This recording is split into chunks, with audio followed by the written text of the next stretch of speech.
Assalamualaikum warahmatullahi wabarakatuh. Alhamdulillah gang kita bersama lagi. Okey, ahli parlimen marang Hadi Awang mempertikaikan undang-undang mahkamah syariah. Undang-undang mahkamah syariah baru ni Hadi Awang tiba-tiba dia timbul dekat parlimen, tiba-tiba dia mempertikaikan undang-undang syariah. Tiba-tiba dia cakap kerajaan hari ni langsung duk tak martabat ke undang-undang syariah, langsung tak itu tak ini post semua. Dia ni mencecah, dia berkata macam-macam kerajaan hari ni disebabkan Islam terancam, Islam itu, Islam ni di bawah pemerintahan ni sebab ada DAP, ada non-Muslim hak yang menentang Islam. Lepas tu Islam akan terancam undang-undang kita ni. Apa jenis punya presiden ni sebab sewaktu dia berkuasa dia tak buat. Dia tak buat waktu dia berkuasa. Bila dia dah tak ada kuasa barulah dia start bersuara.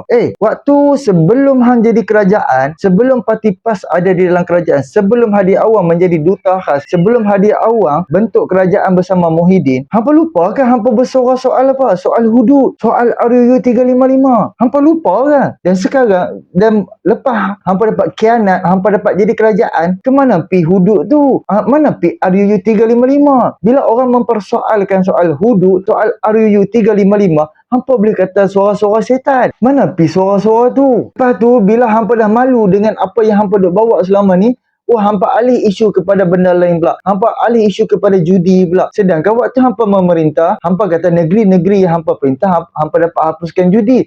Tapi kenapa waktu hampa memerintah, judi, cabutan judi tahunan hampa naikkan kepada 22. Cabutan judi waktu zaman Barisan Nasional sebelum 2018 kerajaan BN tumbang, judi, cabutan judi 22 kali. Dan apabila naik Pakatan Harapan, Lim Guan Eng sebagai Menteri Kewangan menurunkan kepada 8 kali sahaja cabutan untuk 1 tahun. Selepas 22 bulan kerajaan Pakatan Harapan tumbang, naik Perikatan Nasional, Hadi Awang ada di dalam kerajaan tu, menaikkan kembali judi kepada 22 kali. Jadi apa yang hipokrit sangat kan? Bila orang persoalkan kata ada dana judi yang masuk melalui parti-parti politik, pasal apa hampa meroyan? Hampa kata itu adalah fitnah. Kalau fitnah, pergi saman Anwar Ibrahim. Jadi sekarang ni yang aku nak buat isu ni, hak yang duk kata ni mahkamah syariah ni ataupun perundangan syariah ni duk tak kuat, duk tak itu, duk tak ini. Waktu dia perintah dia tak buat apa. Waktu orang lain perintah mulalah dia persoalkan. So aku nak bawa dengan hampa bersama-sama ulasan daripada Badli Shah menyoalkan kepada Wan Mahusin di dalam program mereka bersama 3 orang bekas ahli parlimen seorang lagi. So jom sama-sama kita dengar apa hujah mereka, apa percakapan mereka dan apakah hujah mereka untuk nak membalas hujahan Hadi Awang. Memang pada aku,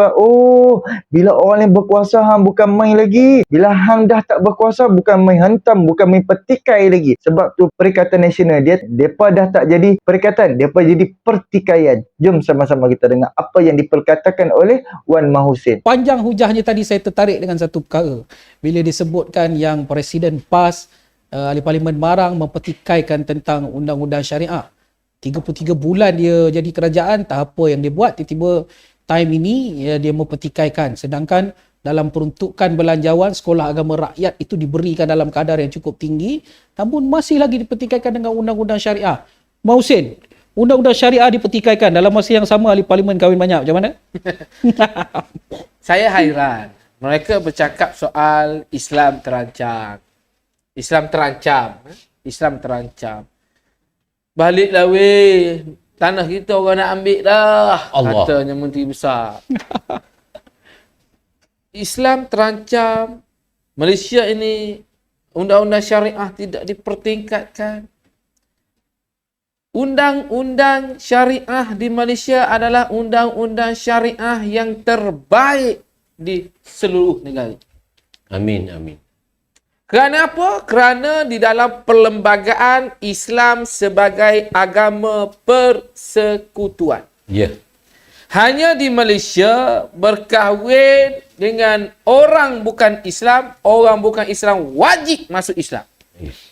Amin. Wajib masuk Islam. Ini undang-undang syariah yang hebat di Malaysia. Orang bukan Islam nak kahwin dengan orang Islam wajib masuk Islam. Berbeza dengan India. Islam dengan Kristian boleh kahwin, dapat anak, bila anak 18 tahun boleh tanya sama ada nak Islam ataupun nak Kristian. InsyaAllah. Tapi di Malaysia, lahir saja anak daripada seorang ibu yang beragama Islam, ayahnya Islam, automatik anak itu dibin dan dibintikan Islam. Amin. Ditulis dalam surat beranak anak itu sijil kelahirannya, kalau saya Muhammad Hussein bin Wazir, warga negara Malaysia, agama Islam. Dah ada agama dah budak. Masya Allah. Hebatnya syariah di Malaysia. Tapi hari ini orang yang menentang perlembagaan, Ya. yang di dalam perlembagaan itu ada Islam sebagai agama persekutuan, jadi ahli parlimen mempersoalkan kenapa kerajaan tak perkuatkan undang-undang syariah. Sedangkan yang menentang perlembagaan yang berserban dan berjubah itulah. Itu hakikat dan sejarah. Masya Allah. Yang menyebabkan Islam di Malaysia ini terancam kerana beliaulah yang menyebabkan solat dua imam, daging sembelihan orang parti lain haram dimakan. Kahwin kena sekali lagi, jika kahwin dengan orang lain kena kahwin dengan ustaz daripada parti dia, dan menyebabkan peristiwa memali, kematian 14 yang dipimpin oleh Ustaz Ibrahim Libya. Itu bukti Islam terancam. Ya, ya. Amin. Islam tidak diganggu oleh agama lain, tetapi Islam itu terancam kerana pembawanya itu sendiri. Saya teringat kisah kenapa kitab Zabur, kitab Injil, kitab Taurat menjadi rosak kerana siapa? Bukan kerana pengikut, tapi kerana ahli kitab itu sendiri. Tapi alhamdulillah, Al-Quran dijamin oleh Allah. Al-Quran ini tidak boleh nak dipermainkan, tidak boleh diperjualkan. Kalaulah tidak ada jaminan daripada Allah Subhanahu Wa Taala, Al-Quran pun akan mengalami masalah yang sama yang dimainkan oleh pembawa agama itu sendiri. Ada kitab. Jadi hari ini, kononnya parti yang membawa Islam bercakap soal Islam, tetapi dalam parlimen tak nampak pun dia ini perwatakan seorang Islam. Betul. Ustaz yang didambakan oleh umat mendoakan keburukan, itu ustaz jahat. Ya. Jika ustaz yang baik, dia nampak kelemahan kerajaan, dia angkat tangan, ya Allah, ya Tuhanku, kau campakkan hidayah, kau bukakanlah hati pemimpin-pemimpin kami supaya memperbetulkan keadaan negara. Ya. Bukan mendoakan dalam keadaan negara kita seperti hari ini, mendoakan keruntuhan. Tidak ada ustaz yang baik mendoakan keburukan. Wa imma mendoakan supaya, ya Allah, kau masukkanlah neraka dia. Kau zalimilah dia, ya Allah. Tidak. Ustaz yang baik, jika dia nampak kemungkaran, dia berdoa. Kalau dia tak mampu, sebab Islam ajarah, kalau kita ada 3 cara untuk mencegah kemungkaran. Yang pertama, dengan kuasa. Ya. Yang pertama dengan kuasa, dengan tangan. Yang kedua dengan lisan, tegur. Yang ketiga dengan hati. Kalau kita rasa tak mampu dengan kuasa, tak mampu dengan lisan, dengan hati. Dan dengan hati adalah selemah-lemah iman. Ustaz daripada Parlimen Pasir Putih, kalau tak mampu nak bersuara, nak betulkan kemungkaran dengan kuasa sebagai ahli parlimen, dengan macam mana cara dia?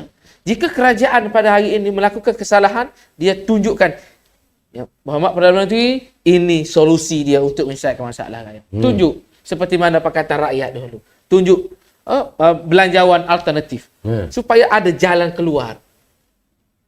Amin. Kita bukan sahaja tunjuk kelemahan, tapi kita tunjuk bagaimana untuk menampal kelemahan itu. Ya. Tetapi hari ini oleh kerana mereka tidak ada kualiti, mereka tidak ada keupayaan bertindak sebagai ahli parlimen, mereka hanya mampu untuk menyerang, tapi mereka tidak mampu untuk membuat hantaran sehingga menjadikan gol. Betul. Sia-sia. Serangan cantik, tetapi tidak ada satu sepakan yang padu untuk masuk ke dalam gawang gol. Ya. Sayang. Sebagai seorang pemimpin yang membawa title ustaz seperti tadi, yang digelar sebagai ulama lah, bagi penyokong-penyokong dia, tetapi membawa perkara-perkara yang menyebabkan keadaannya menjadi tegang dan huru-hara, bukan untuk penyelesaian. Kalau hebatlah pemimpin itu, dia sendiri sewaktu jadi ahli parlimen kerajaan satu ketika dahulu, sepatutnya dialah yang dilantik sebagai Menteri Agama. Ya. Ya. Tetapi tidak berlaku untuk membetulkan apa yang ada sebab mereka tak mampu. Kalau dilantik sebagai Menteri Agama, RU 355 kena jawab. Ya. Tak terjawab. Hukum hudud di Terengganu dan Kelantan tak terbuat. Mana terancamnya? Yang mengancam undang-undang syariah di Malaysia bukan DAP, bukannya parti lain, tapi parti yang berkopiah, berserban dan berjubah itu sendiri. Sebab itu amanat Haji Hadi diisytiharkan sesak Ya. di dalam Sesat. laman Jabatan Kemajuan Islam Malaysia JAKIM. Baik, kalau kita meneliti apa yang Saudara Mahusin sampaikan, itu sepertinya ahli parlimen pembangkang ini sepertinya tidak sampai kualiti mereka untuk membahaskan sesuatu. Ini berbeza dengan zaman Pakatan Harapan ketika menjadi kerajaan belanjawan misalnya. Pakatan Harapan sentiasa membentangkan belanjawan alternatif. Zaman Datuk Seri Anwar ketika jadi ketua pembangkang, ini ketua pembangkang ada kualiti. Setiap kali belanjawan dia bentangkan belanjawan alternatif sebagai check and balance kepada belanjawan kerajaan. Time kita rasa kita sokong, kita akan sokong, bukan kita membantah, mengkhinzir buta. Kami sebut yang itu kan kena block lagi sekali live ni kan. Kalau kita lihat balik kualiti yang dipamerkan oleh pembangkang, sepertinya mereka sengaja, mereka sepertinya sengaja nak undermine semua yang kerajaan buat. Jauh sekali prestasi dengan Pakatan Harapan. Datuk Dollah, pembangkang sengaja undermine semua usaha kerajaan. Setuju atau tak? Setuju teramat sangat. Dan inilah yang berlaku dalam Dewan. Bukan dia bahaskan soal yang telah pun diperuntukkan dalam bajet yang yang telah pun diumumkan oleh Yang Amat Berhormat Perdana Menteri. Tetapi yang dilencongkan semua isu-isu yang tak ada berkait langsung. Dasar pun tak ada. Jangan terkerangka. Lepas ni jawatan kuasa. Jawatan kuasa tengok. Sebab setiap jawatan kuasa tu mesti dijawab pula dari apa yang termaktub dalam bajet-bajet yang telah pun garis pandukan oleh Perdana Menteri Kewangan untuk kita mendapat hasil daripada bajet itu. Sebab itu bila kita tengok daripada bajetnya ini, saya nampak patutnya macam contohnya ni Mahusin dia cakap pasal contohnya bonus. Bonus dia bagi pada pejabat awal 2,000. Pejabat awam. Pejabat awal 2,000. Dan pencen 1,000. Yang tak berpencen pun dapat 1,000.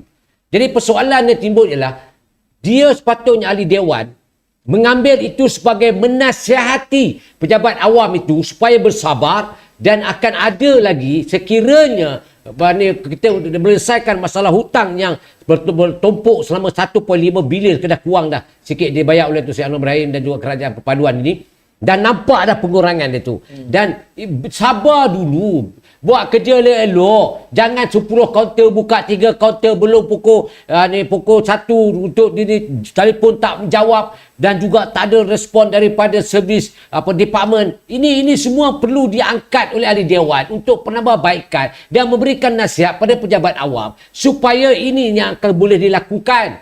Dan ini yang telah dijanjikan, bahkan akan ada job evaluation akan datang untuk melihat daripada pendapatan secara total dalam negara ni. Sebab itu bila dia kata ni, minta maaf lah Mak Hussein, saya terpaksa sentuh tentang BERA punya hujah. Dia kata dia dilihat sebagai pelabur takut nak masuk, pelabur tak masuk dalam pelaburan ke negara ni. Tetapi mengikut Tengku Zafrun, Menteri Niti kata, dah melapasi 200 bilion pelabur dah masuk, termasuk dengan MOU ditandatangani pelaburan akan bertapak dalam negara.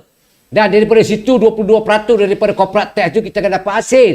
Kalau dia kata pelabur tak masuk, zaman dia pelabur masuk dengan zaman Perikatan Nasional pada 33 bulan, saya tak nampak pelabur mana yang masuk. Saya tahu pelabur lari banyak ada lah. Lari tu. Lari banyak ada.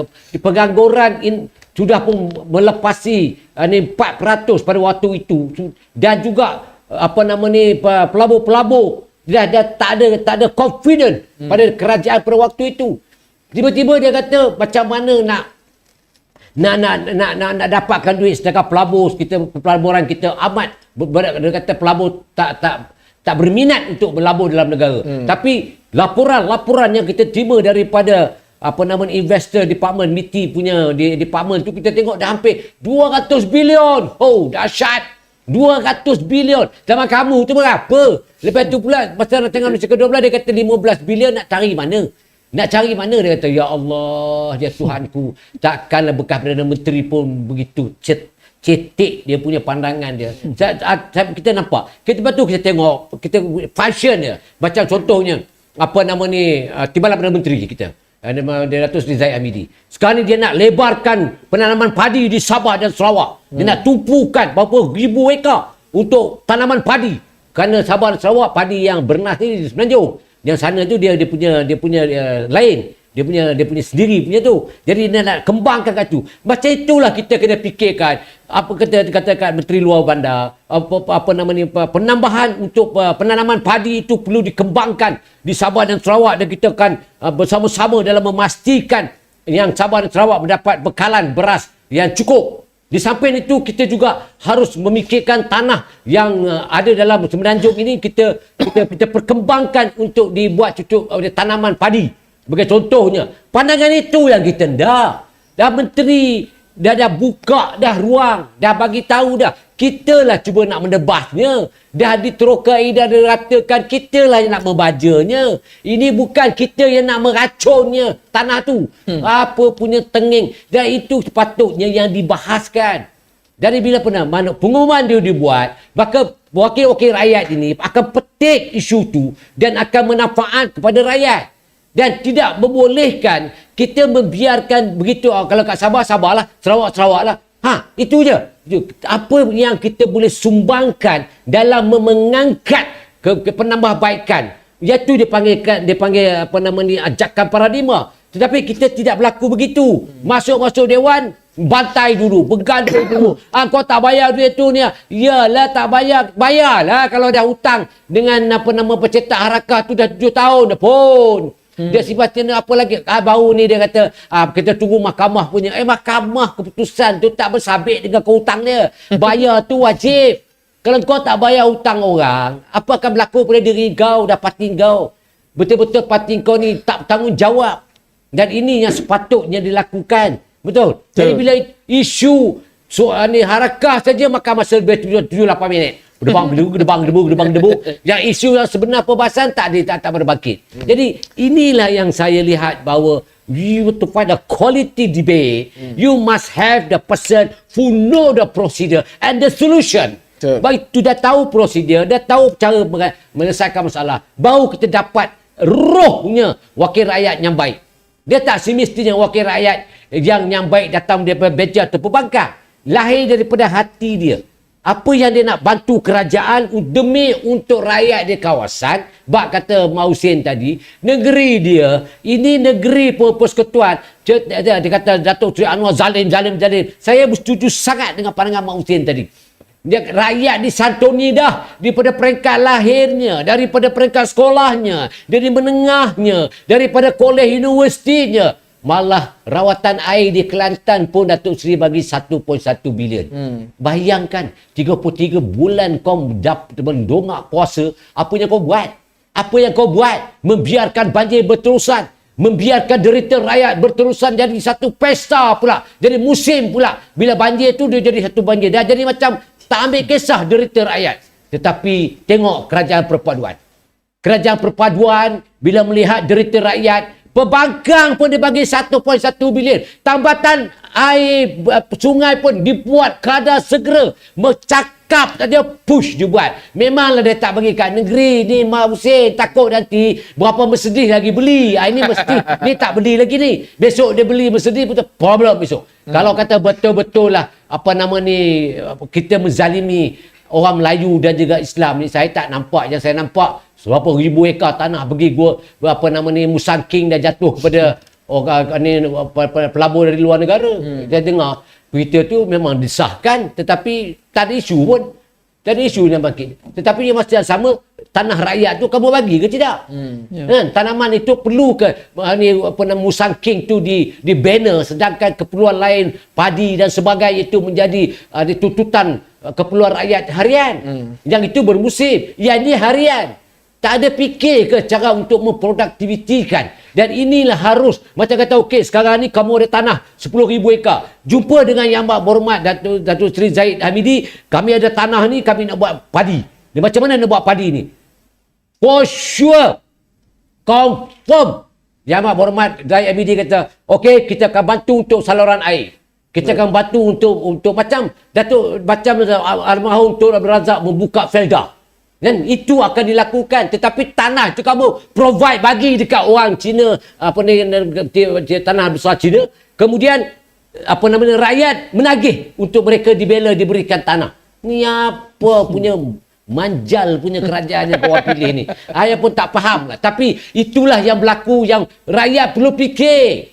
Betul. Daripada parlimen, Bak kata mau itu betul. Daripada parlimen lah, maka akan pergi kepada negeri. Negeri akan pergi kepada persekutuan negara. Lepas itu negara Palestin ini, kita nak bahas orang Palestin pun, oh tak boleh. Tak boleh kerana ini tidak dalam ni, kita tarik waktunya tak pada tempoh tak cukup lah apalah. Kita nak memperjuangkan nasib orang-orang Palestin. Jadi bahas dalam dewan. Kita nak mengutuk serangan yang tidak bermoral ini, yang zalim. Apa salahnya? Kenapa nak adakan isu? Kita nak tunjuk pandai pula datang. Oh, tidak boleh kerana ini tidak dalam jadual. Jadual jangan lupa, sebelah dua tu siapa punya? Ketua majlis. Ketua majlis lah berhaknya. Kamu ni siapa? Kamu pembangkang. Sedarlah diri kamu bangkang. Cuma jadi pembangkang ni elok sikit. Jangan faham tentang derita rakyat atau kehendak waktu masa ni. Kamu boleh tengok kena Israel diserang sebegitu dahsyat, sebegitu zalim. Tak pun nak bahas. Oh, kita kena ikut peraturan. Peraturan ni kita yang buat. Dan peraturan tu dah ada kuasa dia. Apa pun cakap lo je tapi tenging. Tak tahulah. Saya pun tak faham kualiti yang ada dalam pembangkang. Dia ni macam saya tambah sikit lah. Kita ni bila duduk dalam pembangkang ni, kita dah bukan lihat kita punya kejadikan kita. Kita melihat emosi kita. Wah, emosi. Oh, tak boleh. Dia ni kena cakap. Kenapa dia cakap benda yang penting ni? Benda penting ni. Kita macam sagun. Macam sagun. Betul lah. Yang tu pula, yang baru ni pula. Kita nak kena lebar. Kita nak kena sebarkan bahawa kerajaan ini telah menaikkan SST.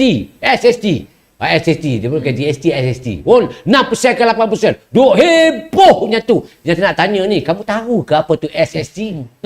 Kamu tahu ke apa SST? Ni yang tadi saya jumpa dengan Bagan Serai. Dia tak, kamu tahu tak apa tu SST-nya? Kamu dah cakap, rakyat akan derita. Tak mana derita dia? Kamu pergi ke, minta maaf lah. Kamu ni korporat ke? Pergi ke karaoke tu, kamu pergi ke? Kalau kamu pergi, kamu bayar 8%. Apa masalah dia? Yang rakyat biasa yang miskin ni, dia tak pergi benda-benda macam tu. Dia tak pergi ke hotel-hotel. Yang kamu pergi hotel, kamu tanggung lah. Ini kali meeting jangan kat hotel. Meeting lah dekat dewan orang ramai. Itu masalah kamu. Bukan masalah. Masalah sekarang kita.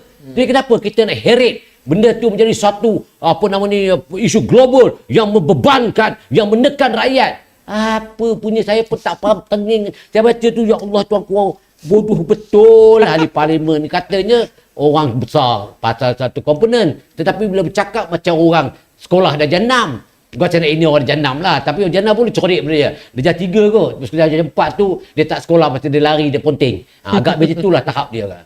Itu yang berlaku macam tu. Saya tak reti. Benda yang kau tak faham, kau nak bahas benda tu. Kalau kau tak, GST ni menyeluruh. SST tertentu. Jangan kau nak pergi jual rumah kau dah ada kaya, duit ada, bayarlah SST. Apa masalah dia? Ada semua orang nak jual rumah, nak jadi jutawan, broker, kemudian kamu nak lari dulu cukai. Apa nak cakap pun ikut akal lah. Ini tak tahulah. Itulah tadi saya. Okey geng, alhamdulillah geng, kita ada bersama dengan hujahan Wan Mahusin dan juga bekas ahli parlimen dan juga Wan Bazli Shah. Jadi aku punya kritik UMNO ni bukan sikit-sikit geng. Aku punya hantam UMNO ni bukan sikit-sikit geng. Hantam kau-kaunya sewaktu sebelum UMNO tumbang, sehinggalah PH naik dan sehinggalah UMNO dan PN dapat memerintah kembali. Dan cuba hampa tengok, kerajaan berganti-ganti kerajaan. Adakah Islam terancam? Adakah negara kita huru-hara dengan umat Islam? Adakah kita berlaku pergaduhan, peperangan antara umat Islam? Adakah murtad berlaku di dalam negara kita? Adakah agama Islam terancam di dalam negara kita sehingga hari ini? Tak berlaku pun. Kuasa-kuasa raja-raja Melayu, kuasa-kuasa bumi putera Sabah Sarawak, tak ada masalah. Tak ada berlaku apa-apa pun. Cuba apa tengok. Perundangan undang-undang yang dah dibuat di dalam negara kita ini, dibuat oleh Barisan Nasional. Dibuat oleh di zaman Tun Abdul Rahman, Tun Razak, Tun Ismail, Pak Lah, Mahathir dan juga Najib Razak. Mereka dah buat siap-siap dah negara kita ni demi keamanan, keadilan negara Islam untuk umat-umat Islam, untuk orang-orang bukan Islam yang berkahwin dengan orang Islam, apa syarat-syaratnya, apa undang-undangnya, semua dah dibuat detail. Anak yang dilahirkan tu pun, mereka ni suami isteri Islam ataupun mu'alaf yang masuk ke dalam agama Islam untuk pernikahan ke apa ke semua UMNO BN dah buat siap. Kita sekarang kerajaan PN ke PH ke kerajaan PHBN ke hanya meneruskan kalau benda tu tidak memberi masalah, tidak memberi ancaman kepada agama Islam dan juga di dalam negara kita. So, apa masalah? Tak ada masalah apa dia ada. Yang sebenarnya yang dikatakan oleh Wan Mahusin tadi, yang memberi perpecahan, yang memberi ancaman terhadap negara kita, yang memberi perpecahan, agama Islam di dalam negara kita ni adalah Hadi Awang. Sebab dia di Terengganu, Kelantan sembahyang 2 imam, nikah 2 kali, sembelihan tak sah. Sebab dia dulu orang Islam tak tahu apa soal-soal Quran dan hadis, hanya depa saja yang tahu. Sedangkan kawan tu pun Islam. Dia punya akhlak, macam dia punya ni lebih baik. Dia punya mulut pun lebih baik daripada pimpinan yang duk kata dia perjuangkan Islam. Cuba hampa fikir sendiri kan. Cuba hampa fikir. Siapakah yang punca perpecahan di dalam negara kita? Siapa yang memberi ancaman terhadap negara kita? Siapa yang mewujudkan pergaduhan? Duk nak asingkan antara Melayu-Melayu ni. Di dalam Melayu ni, puak yang sokong PAS, puak yang sokong PHBN, dia pernah asingkan dua. Dia pernah asingkan antara Melayu dengan bangsa-bangsa lain. Dia pernah asingkan antara umat Islam dengan orang bukan Islam, non-Muslim, Cina, India, Iban, Kadaza. Sedangkan negara kita ditubuhkan, negara kita tertubuhnya negara kita, pelbagai kaum dah. Sabah Sarawak tu, Sarawak bukan Islam saja berapa ramai. Kan? Kristian ada, Cina ada. India aku pun tak tahu. Di Sabah pun sama. Ada budaya-budaya agama pelbagai-pelbagai. Kita ditubuhkan tu untuk bersatu. Jadi sebab itulah cuba hampa tengok bila berlakunya 13 Mei, berlakunya perpecahan 13 Mei, terwujudnya rukun negara, kepercayaan kepada Tuhan. Yang macam tak kira lah hang agama apa kan, bangsa apa kan, kepercayaan kepada Tuhan. Kesetiaan kepada raja dan negara, keluhuran perlembagaan, kedaulatan undang-undang, kesopanan dan kesusilaan. Adakah apa yang ada di dalam rukun negara yang dah 30 tahun ataupun 40 tahun yang lalu yang dibuat rukun negara tu sampai hari ni dah tak ada dah. Masih ada, geng. Masih dipegang 5 rukun negara tu. Masih ada, masih kekal. Tak berlaku masalah apa pun. Tapi disebabkan politik puak-puak ni, dia gini je, disebabkan kerajaan hari ni, waktu pilihan raya hari itu tidak menguntungkan mereka. Cuba kalau hampa tengok, pilihan raya hari itu menguntungkan mereka. Mereka sayang, mereka peluk. Mereka apa-apa hak berlaku pun tak apa. Seperti zaman Perikatan Nasional. Kan, memerintah lalu, tak apa. Bandingkan dengan hak yang hari ni. Semua dia petikai. Undang-undang mahkamah syariah, undang-undang itu, undang-undang ini. Dan apabila tengok di dalam parlimen, ahli-ahli parlimen pun yang duk bawa hujah-hujah yang tak masuk akal. Dia nak kritik, dia nak petikaikan kerajaan perpaduan, dia nak petikaikan jawatan Perdana Menteri dengan Menteri Kewangan, dia nak petikaikan itu, dia nak petikaikan ini, dia nak petikai segalanya. Oh, tambah-tambah peruntukan. Sampai hari ni tak pergi berunding dengan Timbalan Perdana Menteri 2. Sampai hari ni tak pergi berunding. Macam mana? Nak duit hampirlah berunding. Sampai hari ni ketua pembangkang hampa. Ada udang di sebalik batu. Sebab itulah hampa tak mau pergi berunding dengan Timbalan Perdana Menteri 2. Kononnya hampa nak Perikatan Nasional, hampa nak tunjuk kata kerajaan hari ni zalim, dok tak bagi duit kepada ahli-ahli parlimen pembangkang. Sebab tu Anwar Ibrahim dok tak bagi. Tapi asal usulnya disebabkan mereka tak main berunding. Sebab tu mereka tak dapat. Cuba kalau mereka main berunding, of course akan dapat. Jadi inilah sedikit perkongsian aku. Boleh tolong subscribe, like, komen dan share. Jangan jadi walaun lah. Jangan jadi ini pertikaian ni. Allahu Akbar. Tak ada langsung hujah-hujah ahli-ahli parlimen mereka ni membina negara. Malah menghancurkan negara lagi.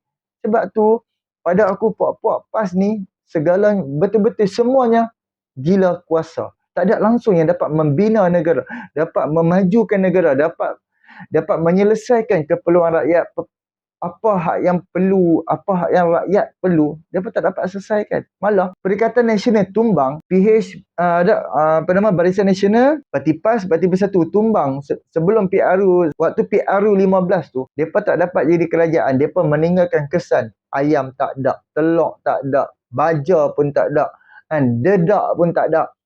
Malah kerajaan hari ni dah dapat selesaikan satu persatu masalah. Okey, dedak untuk ayam memerlukan daripada jagung. Jagung perlu import daripada India ke, Rusia ke ataupun Ukraine. Perlu import. So, hari ni kerajaan hari ni ambil tindakan tanah-tanah kerajaan. Kita tanam jagung sendiri. So, jagung yang dihasilkan yang jadi dalam negara kita, kita buat dedak untuk ayam. Faham?